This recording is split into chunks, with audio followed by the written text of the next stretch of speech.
Hello and welcome to NewsNight. I am Ladi Akredoluale. It's our pleasure to have you join us today. The link between Nigeria's current state of security and the debate over the benefits of restructuring the country's governance structure is said to be clear, at least to its advocates. However, there are said to be other reasons why the security situation has now reached a boiling point. Take the situation in the Niger Delta region, where my guest says unfulfilled promises and injustice may mean that the current peace there may not last for too long. NewsNight talks to elder statesman and convener of the Pan-Niger Delta Forum, PANDEV, Chief Edwin Clarke. Chief Clarke, thank you for your time. Welcome to the program. Thank you very much. Before we get to some of the more specific issues, I want to begin by asking you about your general impression about the state of the nation today, beginning, of course, with the issue of insecurity. What do you think is going on? We are in trouble. Let us not pretend. The world is laughing at us. Let's face the real business. Today now you have people being kidnapped everywhere. Marauders. What name do they call them? Bandits. Bandits. Everywhere. The whole of the Northwest is affected by bandits, kidnappers, rapers, gold diggers, and all sorts of people. Whereas the whole of the Northeast is being harassed by Boko Haram. And we pretend, oh, the army have captured this, the army has done this. The governor of Borno State and his colleague from the Northeast, the governor of Borno State is the best governor we had in that area.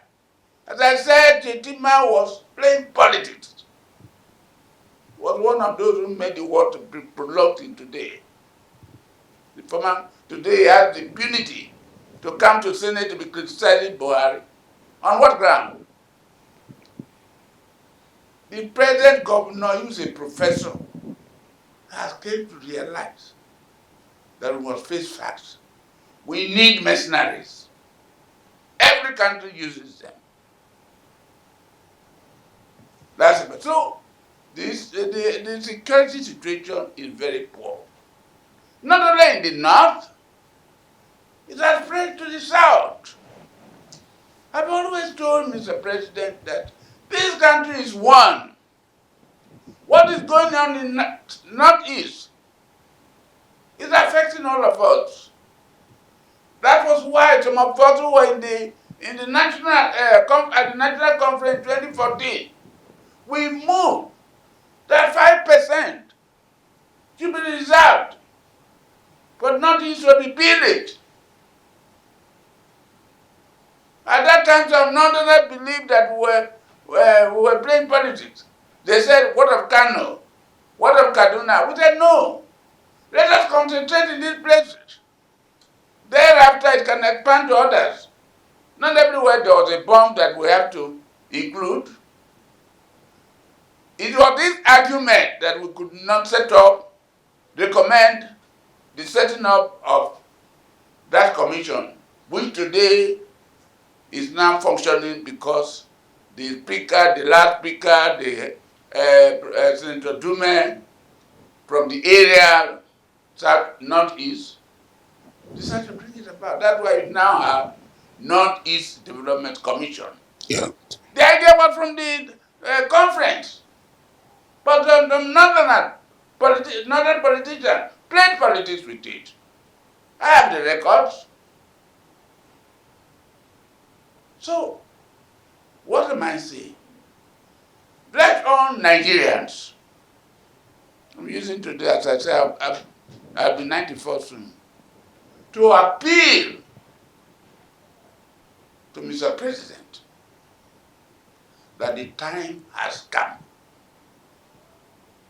for him to call every Nigerian leader together. Let us all come together.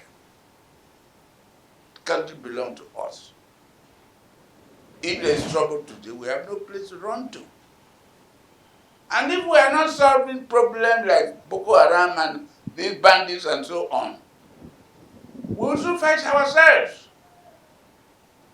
And when it happens, we'll have no other country. For instance, the herdsmen, well, the government did not do very well on that. Herdsmen carrying AK-47. They were around, and you're telling people that surrender your arms in your houses. What of those moving around? You see them. You are doing nothing to them. Who are you deceiving? So people no longer want to obey rules, laws.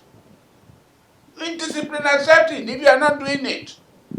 I'm wearing a face mask and you, the leader, you're not wearing it. This is what happened in the United States of America.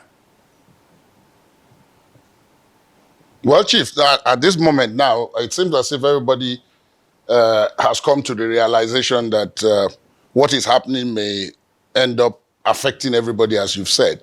Because now the order has gone out that anybody who is found with an AK-47 in the bush or anywhere else and is not a soldier and is not a member of an established military force should be shot on sight.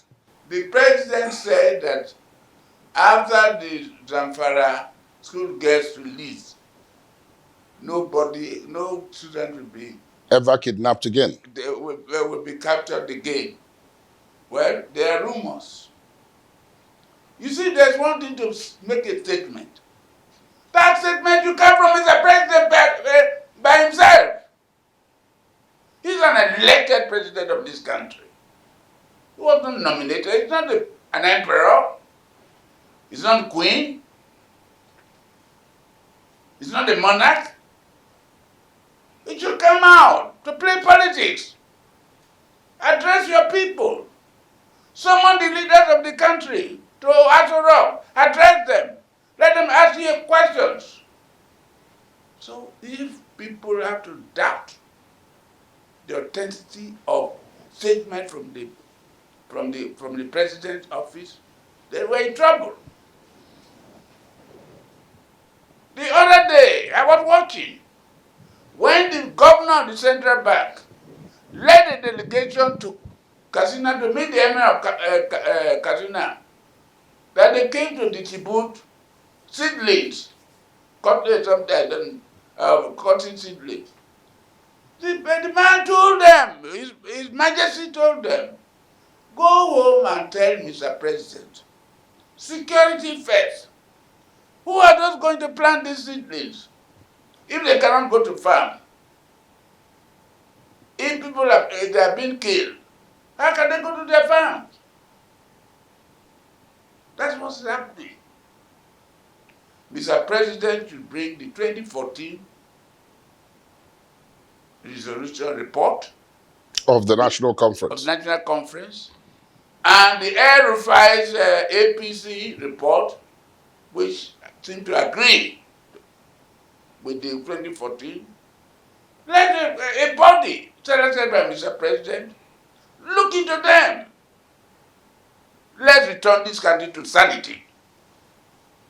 Chief, in talking about returning Nigeria to sanity, the other thing that would appear to be quite difficult is that it seems as if there are now rumbles again from the Niger Delta.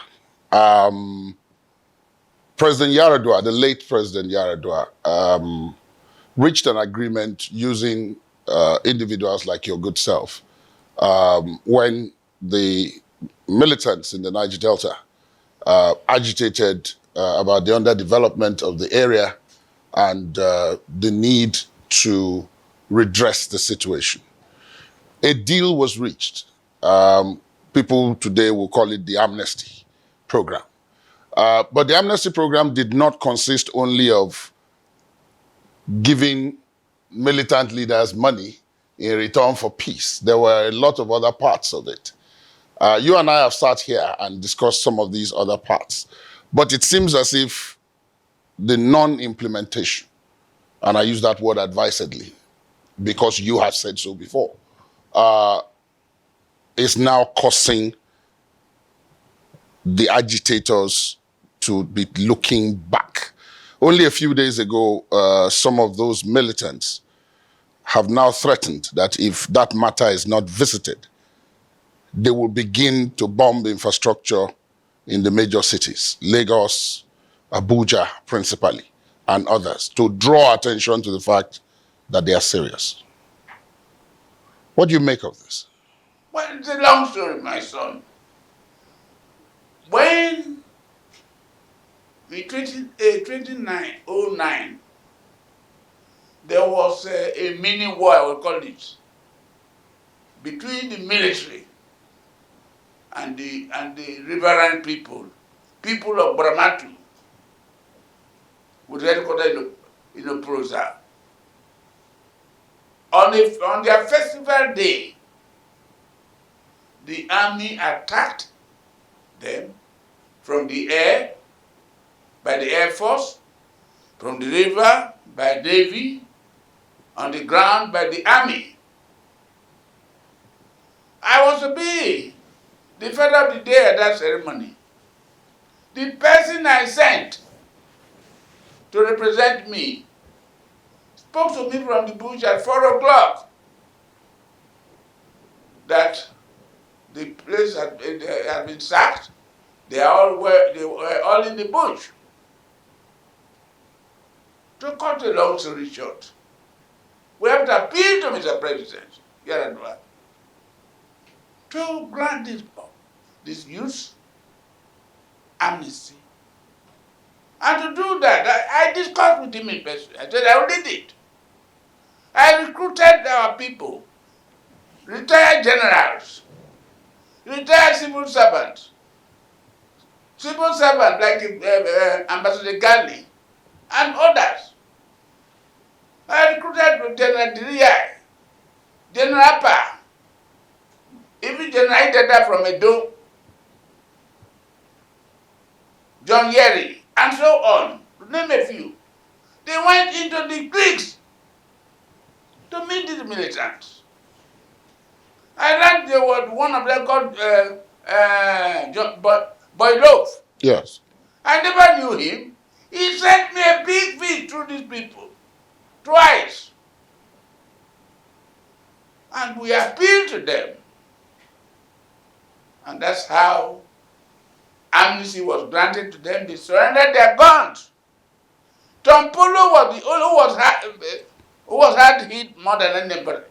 Was the one who said he will not surrender. He will not take amnesty. We have to beg him. I sent a note to him and General Abe. He was then the Minister of Defense also. Plus other officers went to Oprozad because the last day of the amnesty was on the 4th of October 2009. And that's how Tompodo was brought in the government plane from Abuja to surrender. He came to my house, like every other one who surrendered, in D.Y. Dadima Street. Then from there, went to see the president. So there was peace. So to come to your story, it was not an issue of paying people. The American government sent somebody to come and debate this issue with me. I explained how these boys were being paid the amount they were paid. But the most important thing was the scholarship. People believed that our boys and girls were not capable of study. This is what I'm telling my northern friends. They were given the opportunity by the amnesty, starting from Kuku. They went, sent them to abroad, sent them to Nigerian universities. They are still there. Most of them made first-class degrees in universities abroad. Britain, America, Russia, and everywhere. In Nigerian universities. And 350 of them, or more than like that. I was invited, I couldn't go. To a dinner in the Aso Rock to honor them by Major General Boro, who was the coordinator at the time. And the letter was written. The president directed an order that 350 of them should be integrated into this first class and second class into the civil service of the country to give them feeling of belonging. We are still investigating. This was in 2017. Whether something like that actually happened or it has not. We'll try to come out with a position paper. But coming to what there was Leader Metis Committee, technical committee, made up of 43 members. Leader Metis was next to Ketra Uwa in the Yes, Mossop. He was the chairman. That you should work out things. So how to develop the Niger Delta was discussed. Papers submitted, reports submitted. And that was to form part of the amnesty. The infrastructural development of the area has not started. So when I heard that people are growing jealous, are doing all sorts of things, and amnesty will be given to this, I just laughed. Do they know the conditions? So, what am I saying? When I heard that the National Security Advisor submitted the presidential report to Mr. President that they should stop the amnesty. I'm not saying it should remain forever, but what have they done? The boys they've trained, what have they given to them? The area that will be developed has not been developed, as recommended by the Mitter's report. So the boys are angry. So when President Buhari took over in 2015, the first thing to do was the boys. There was nobody in the amnesty office. Kuku had gone away. So the place was empty. So I wrote a letter, an open letter to Mr. President Buhari. That's how General Boro was appointed, because parents were agitating. The scholarship fees were not being paid. So we arrested the situation at that time. Then, when Niger Delta Avengers, was destroying everywhere, again, army, military were sent there under crocodile smile. Nothing could be done. It's difficult to defeat these boys in their creeks. So again, me as their leader came out, summoned a meeting of all leaders from the South. We met at PTI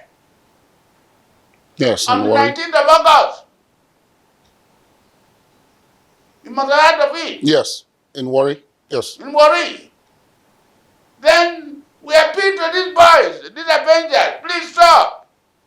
You are our children. We will fight for you. No, he said you were not fighting for us. We are taking the driver's seat. He said, no. Two captains cannot be in the ship. Please listen to us. It was as a result of that peace returned. Oil production had reduced from over 2 million barrels to 800 barrels a day. I stepped in. That's how the organization called as Niger Delta Forum, PANDEC, was formed. I am the one who did it. The first meeting we had, the governor of Delta State attended. People like Fundu Karabo, Timi Alaibi, many people, our leaders attended. And we had led, as a result of that, the Minister of State Petroleum at the time, Kajuku, arranged for us to see Mr. President. I led a delegation of 100 first-class traditional rulers, political leaders, youths, ladies, and so on, militants. We came to Aso Rock on the 1st of November 2017 and presented to Mr. President a 16-point program for dialogue to settle the problem of the Niger Delta. Well, greatly welcome to photograph Mr. President, the chief, the traditional ruler first with him, and things were moving. But when Mr. President had held a vacation in England, and the vice president was acting, things started to move. He came to the Niger Delta, visited every place, held town halls with us. First of all, he went to the Maritime University, which the Minister of Transportation said that it was not viable. He was shocked. He made it to be open. Today, there are over 2,000 students in that university, functioning very well. So, based on that, he came to Yanagwa and said, these modular refineries should be introduced to take over the illegal refinery. These boys were forced to take, like digging gold, like the illicit digging of gold in Zamfara or in Nasarawa. These boys started to produce their own engine oil, and people were buying them. They were making money for themselves. But mark you, the bunkering was being done. Some official military men were there. The reports are there. Now, he said, if we establish the modular refineries, you will then have something to do. The youths were happy. Then he came to Uyo. Our people were there, banned them. He said, these overseas oil companies should remove their operational headquarters from Lagos or wherever they are to the Niger Delta to see to the problem. A situation whereby oil, more than 2 million barrels are being pumped out. You go there, you won't see any building. What did you see? Houseboats. Even if they have their own camp, they have light, they have school for their people, they have water, but the village where their host community, the village is darkness, no road, nothing. What have they done for our people?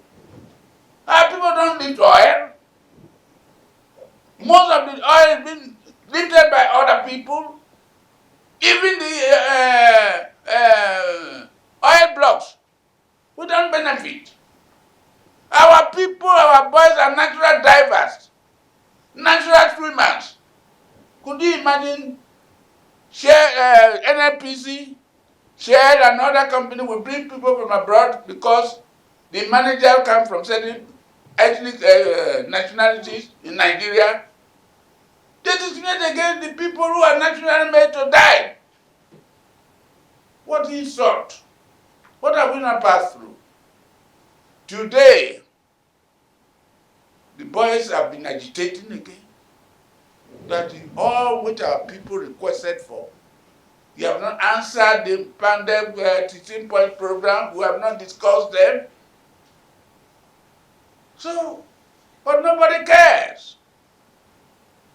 Because nobody, to imagine, Peter Naro said that in his last interview, it's not ridiculous that the oil is being produced in my backyard, that I have to travel to Daura to ask Mr. President, can I benefit from the thing that is passing through my backyard?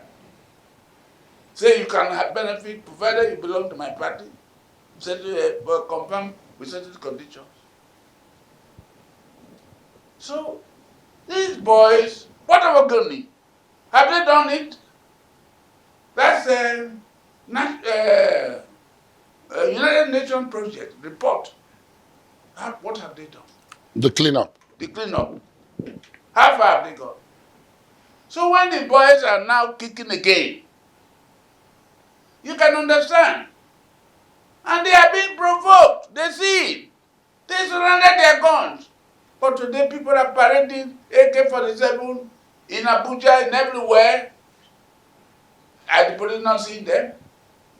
Tell me, as I told you, I'm very old now, whether I did not know.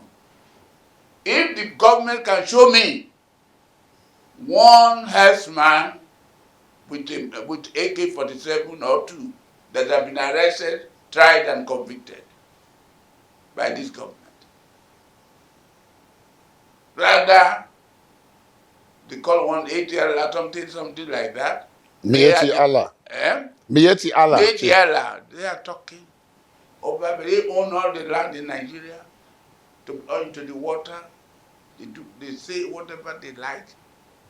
So these boys in the other places, they are human beings. They ask me sometimes, Daddy, I wish circumstances is in this place. Why are these people doing the others are doing a different thing? What is an offense should be an offense in one part of Nigeria, should be an offense in the other part. We have one law, one country. But what's going to happen, Chief? Like what? Because at this point in time, you talked about, when we started, you talked about the security challenge. This is another kind of security challenge. Can the government handle two at the same time? Because they haven't solved the one of the banditry and the kidnapping and so on in the north. If the Niger Delta one starts again, as these let the federal government people are threatening. Let the federal government listen to the people of the Niger Delta. You have ministers there who are serving the president's government as assistants. Representatives of the Niger Delta. Niger Delta, what do they do? So, as far as I'm concerned, let Mr. President come out and develop Nigeria. There should be no discrimination in appointments. There should be no.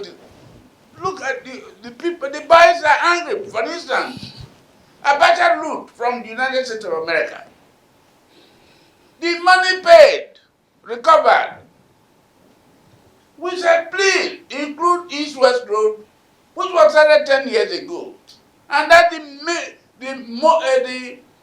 biggest economic road in Nigeria. No. They play politics with it. They said they cannot put it. Then the minister of Niger Delta said that the minister of Niger Delta was giving 18 billion naira in his envelope for capital projects. He now wants to spend 16 billion naira on the East-West Road. What of the other projects that you started in the area? You've grounded them. Then you want to use money belonging to NDDC also to complete the road. So we have told them, if you cannot pick out your mind and you say you are representing our people, please come home. We have all been ministers in the past. We're not puppets. But Chief, it seems as if even within... So what I'm saying is this. Okay. Is what the boys are looking for. They want the attention. If the federal government can say, yes, these oil companies, what are they going to lose if the oil companies transfer their operation center? Go to Lagos. Chevron is Lekki. Without Chevron, there is no Lekki. Chevron is Victoria Island. Without Chevron, there is no Victoria Island. But these are private oil companies, Chief. They are not private. They are private oil companies.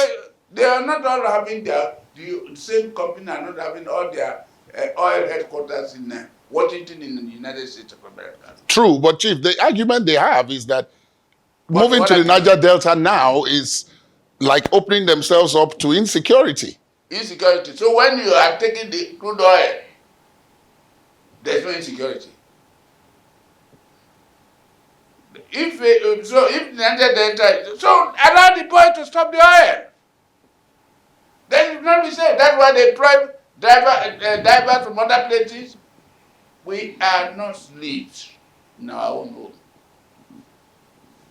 If we are not prepared to develop our area, if they don't want to come to being, once they move their boat from one place, you would think that they've never done lifted crude oil from their area.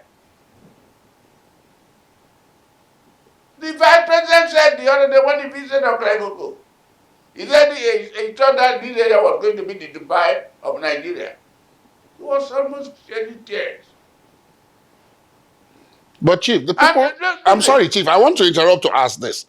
Part of the problem, it would appear, is that within the Niger Delta itself, it would appear, and I say that because I'm not from there, and therefore you are in a better position to educate us about this. You are from Ondo? Yes, I am. I am the waterside area. That's part of what I'm saying. Oh, yes. That is that there seem to be divisions, because there are people who say, and that's where I was coming to.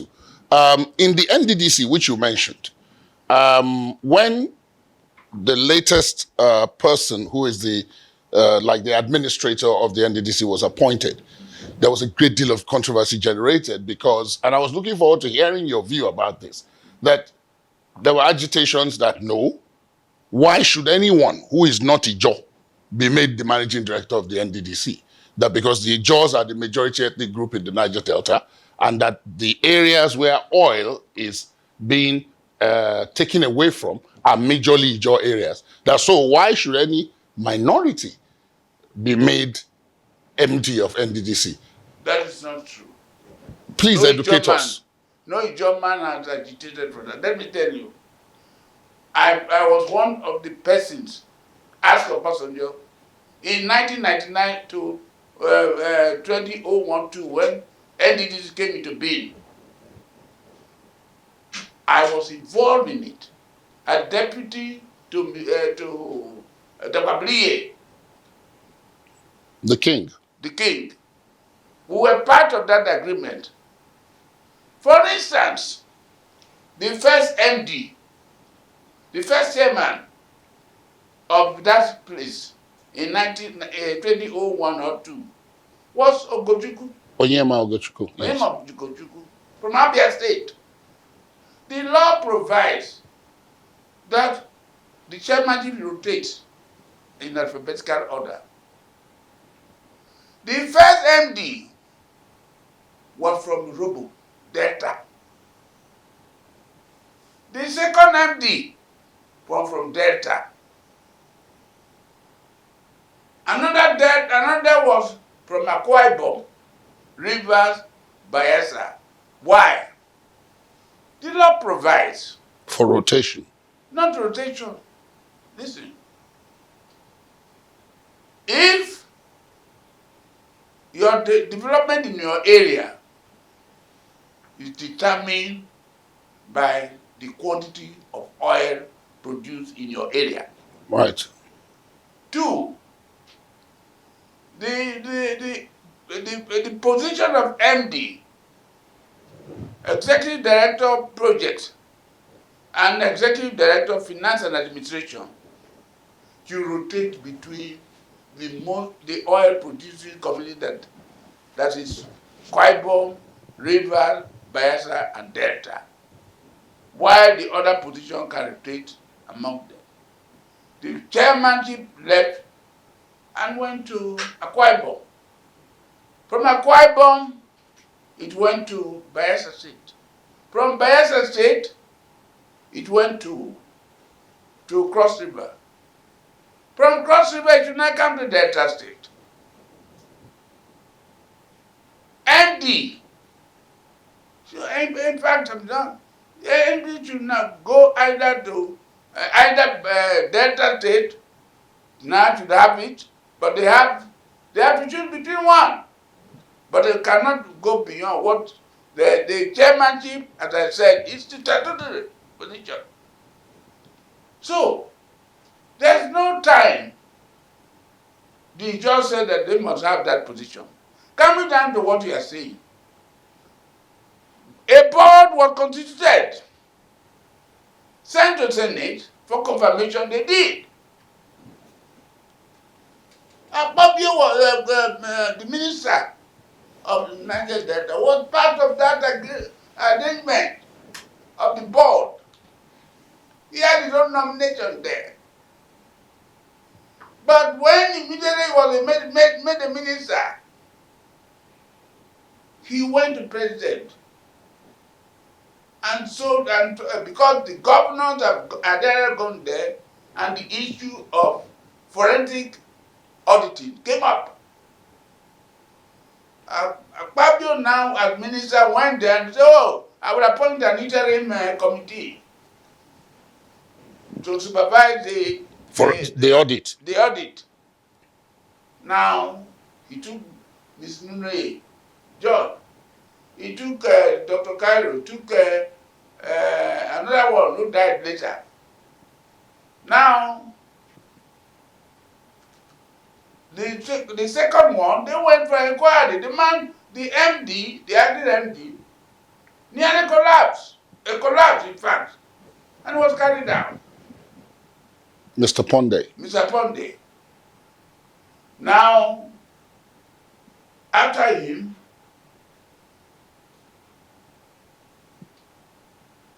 a new man came to join them. Two other women joined them from Akwa Ibom. So what people don't understand, what they are kicking is that what is now responsible for the other two people to be removed and probably to appoint one person alone. I think this is why they were kicking. But I said, no, the man is a competent man. How long will you stay there? Let us not discriminate against ourselves, but let's look at this man. Very soon new people will be appointed. As an old man, that was has been my son. So I spoke on it. You say I did not speak on it. It was in all the papers. The man was here anyway. He came to see you here. Yes, he came. So the matter is let our people be patient. People should not be allowed to use us to scatter us. Without the Niger Delta, economically there's no Nigeria. If you are not developing diversifying, or if you are not developing your agriculture and other things. So our boys are becoming impatient. Nothing comes to them. Those of them who went to Amnesty, they graduated, no job. Some of them have gone back to the creek. So the infrastructural development of the area is part of the program in the Amnesty. Look at the program, the agreement. So it is not true that the job people want to be managing director alone. Even the last managing director suggested the board which was confirmed. The MD was from Urobo, Delta. Okumagba. Yes. There was no German there. It wasn't an German. So people do not. But before I close, let me say this. Even at the risk of provoking certain things. The oil producing communities like this in Ondo, where you come from. Yes. The oil produced in the waterside area. Yes. Ilaje Esedu. Ilaje, Arogbo, Yes. Apoy, isn't it? Yes, indeed. Okay. Do they produce oil in Akoko? No. No. Today, the chairman of the House Representative Committee on NDDC is one Honorable Joe from Akoko. So when I look at the discrepancy, some time ago, Ajasi's son was appointed from a war. They said it was not from the oil producing community in Ondo. They rejected it. Eh? Yes, correct. Yeah. Now, that is what. Then come to Edo. The oil is also being produced in part of Edo State, Benin, and the river and the joy areas. So that's true. What do we gain from it? Is the man in charge of the special commission in the do? Is he a job man? Go for Delta. If you put all the job producing oil together, no one's ethnic nationality produces more than the Jaws. In Delta, in Bayelsa State, in Jaws, 100%. In Rivers, almost all the local government there are 23 local government, but 10 of them are in Jaws. They produce oil, all the 23. You go to Akwa Ibom, ask even the government, where is the oil being produced? From the riverine part of Akwa Ibom, Ibuno, and the other place, Eket, and the Jaw areas. There are 2 local government. This is Bulu also. So what am I saying? Altogether, the amount of oil produced by the Jaws alone in the Niger Delta is more than half of the total oil produced in the Niger Delta, in the South Niger Delta, including Ondo. Yes. Which Obasanjo brought in when he was drafting the bill. Then I tell you that history. During the Kwabiye's time, he came to us in Port Harcourt. That he was including Ondo, he was including Abia, he was including Imo, because the Northerners were in the house also wanted their own. They were opposed to this NDDC. But if we brought in these 3 states, the Igbos will support us in the house, the Yorubas will support us in the National Assembly. So I asked him a question. So if oil is produced in Sokoto, does it become Niger Delta? So he laughed. Chief, before I let that's what is happening today. But before I let you, before we conclude this, Chief, I must ask this though. Whenever we talk about the underdevelopment or the lack of development in the Niger Delta in particular, many of those who are not from the Niger Delta always ask the question that, yes, the rest of the country has not been fair to the Niger Delta. They haven't given what is due to the Niger Delta, but that what has been given so far, and I know I've heard you speak about this before, where you have accused some of the governors of some of the Niger Delta states of not particularly spending even that which has been given in a way that benefits everybody in the Niger Delta. Has that situation changed now? It has not changed. As I said, at my age, I should be able to speak the truth. What's part of the problem facing the Niger Delta today is caused by our governors. If 13%, it used to be 50%.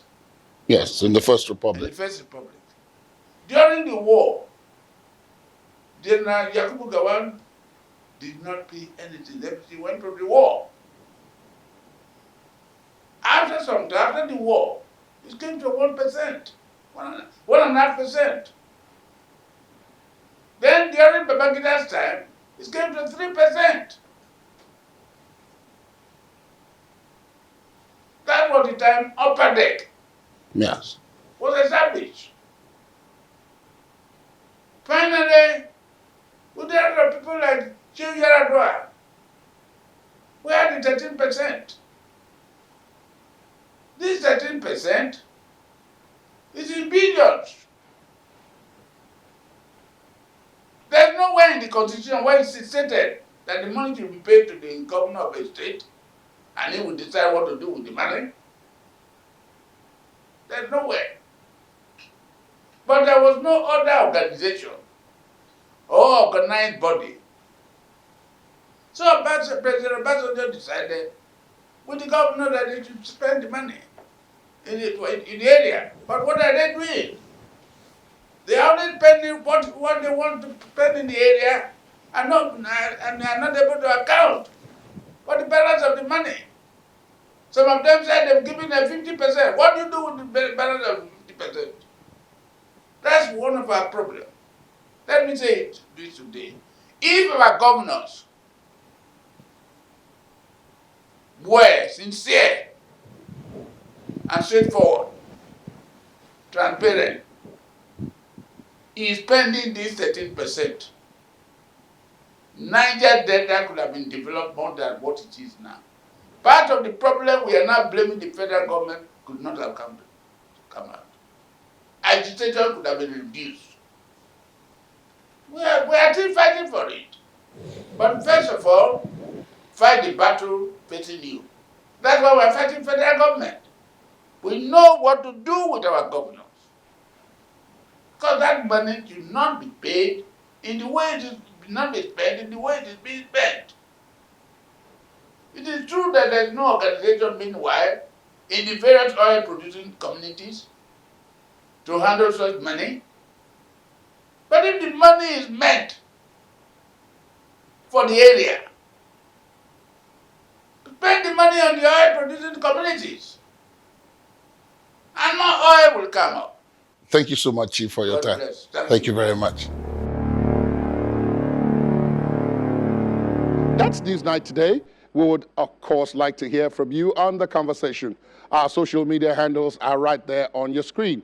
You can also listen to this and previous episodes of the program via our podcast. Do visit our website, channelstv.com. I am Ladi Akeredoluale. Thanks for watching, and goodbye.